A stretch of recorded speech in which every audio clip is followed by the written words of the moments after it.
Lads, where do we start? Vamos! Let's go! What's up, guys? Welcome back. I know this is quite a late review to a match, but let's just start with the obvious, man. Barcelona has just won the Copa del Rey. 3-2, went to extra time. Jules Koundé is the hero of this match. And, my God, where do we start? I mean, let's start at the beginning, because we dominated the first half. I was like, okay, to be honest, Ferran should have, or there's loads of chances we should have converted, but Pedri might actually be the best player in the world. Yes, he did lose a ball, like in the second half, cheaply, but the guy is still only 21, 22. It's his first proper full season ever since, you know what happened, that 1 year we played over 70 games. But he has to be the best player in the world. And it's crazy how he's just, whoa. Now, obviously, going into this game, the referee had this little press conference, and it's actually quite depressing. So obviously Madrid, being the crybabies they are, they wanted to not play the game until the referees changed, which I understand, but come on. It's your fault for making him cry, you know? Anyways, and now I think the referee was quite bad. Yes, Madrid had some, it should be a tackle there or foul or whatever. He was quite bad against Barca. There were numerous penalty calls, and at least one of them should have been given. Okay, so one of them was the Ferran Torres one. Rudiger swipes his legs. I think that, for me, that's a pen. I don't know. Maybe I was just desperate because it was 80th minute or something near the end of the game. But then there's one where I think Valverde goes into a slide tackle and it hits his hand. Now, at first, I was like, there's no way that's a pen. But then, when I was watching it back, I was like, hang on a minute. Because usually, if it's their supporting hand, then it's not a pen. But two things. First thing, his hand's not even on the ground, so it's not even helping him support. Second thing, his hand is literally blocking the shot from going into the net. Well, taking the shot on target. So I think that has to be very well considered. VAR should have checked that. Because if you use that, that thought process, it should have been a pen.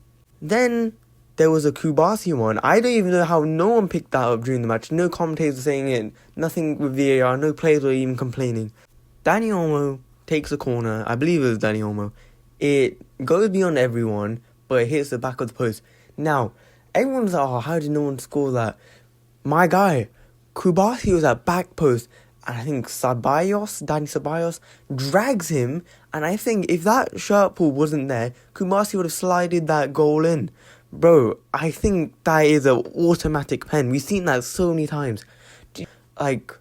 Bro, his shirt has been pulled from him almost tapping the ball in. How is that not a pen?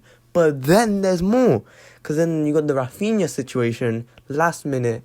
Now, it's a tough one again, but if you call a pen like that and then it's 5 minutes in VR and then you check it, then come on, man. I think it is a tough one because it's his leg gets caught and there's a slight push in the back. At first I was like, oh, no way. But then he gave pen, and then I looked at the replay and yeah, it is a pen. But that one is less questionable than the Kubasi one, because that Kubasi one should have definitely be a pen. And yet no one even noticed it. Now, second half, Madrid get goals back, which I was raging inside because I remain calm. Because if you know me, I always say, if in doubt, Flick will sort it out. We've seen that over the whole season. However, this one was different because it's Real Madrid in a Copa del Rey final, and they were actually doing well. And going back to my last video, if you saw, I was like, Vini, Rodrigo, Mbappe, they all had the capabilities to really hurt Barca, but they haven't done it this season. Mbappe was the difference maker. I think if Mbappe started the game, he could have gone 4 goals. I think that's a bit too much, but he did amazing. The free kick, congrats on him scoring a free kick, but the wall was atrocious. Why is Fermin on the ground? There's no way they're going to go a long shot. Either way, Chesney would have saved it, most likely. So, the wall was bad. Second goal, it's another set-piece goal. You can't concede that in a cup final. Unlucky. But then, Ferland, I was dying inside when he rounded. I was laughing. I was happy.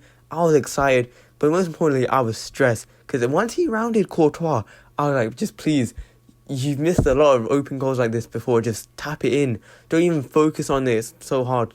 Just hit the ball. And he did. And I was, whoa. And then, yeah, the extra time comes. I was like, okay. And I was quite annoyed because Fermin, he always proves me wrong. Because every time he comes on, I'm like, almost had a great game. This game, Olmo had an amazing game. I don't know why he took him off. He was amazing. But then Fermin proved me wrong. Fermin was really good in the attack. He was the most energetic out of everyone. So congrats to him. But then Koundé, we've seen him score long shots before. But 150 minutes in the El Clasico final is mental outside the box. Perfectly driven low corner. Once he intercepted the ball, something big was going to happen. He took a long shot and it was perfect. You could tell he's aiming bottom corner. It went bottom corner. This is what I mean. Take more long shots, Barca. Look at Pedri, look at Koundé. They can score these. Not to mention people like Pablo Torre. Don't let Lamine Yamal be the only one who just cuts inside. It's too predictable. Yes, it sometimes works. But he's 17. Allow the veterans and the pros to do it. But overall, what a game. And, bro, Madrid, the complaining. I understand we complain a lot. But if your arch nemesis are doing it on the bench, it's going to frustrate you. So, Rudiger, who was it? Mainly Rudiger. You should be ashamed of yourself, man. You played an amazing game. You were probably Madrid's best player. The whole defense of Madrid was very good. Because the Vinny was bad. So Rudiger kept on fighting, man. He had bandages. He was good. Except, what the hell? It's an actual foul. The amount of times you've seen these fouls, the hand hit the face. Bro, you know it's a foul. I don't understand. It's 30 seconds left of the game. But what the hell? I don't understand what the Madrid bench was doing. Rudiger, he threw a water bottle almost perfectly at the ref. Took his bandage through ice and bro, calm down. I think in the rulebook it's 5 to 13 game ban.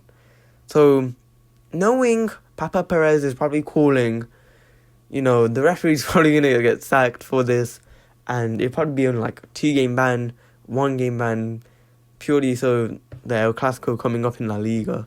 But overall, I think Jude, Rudiger, and someone else got a red. I think it was Vinny. But if so, that's crazy. But come on, lads. The quadruple is on. I don't know why everyone's saying the treble. Spanish Super Cup is still a trophy. I understand it's not a big one, but it's still a trophy. It's 4 trophies if we do win it. Let's carry on this form. Whoop Inter. Whoop Valladolid. Whoop Inter again. Then whoop Real Madrid and win the quadruple. And just like that, guys, subscribe, comment down below what you think of this El Clasico final and how we're going to whoop everyone at the end of the season and hopefully win the quadruple. And yeah, I'll see you in the next one.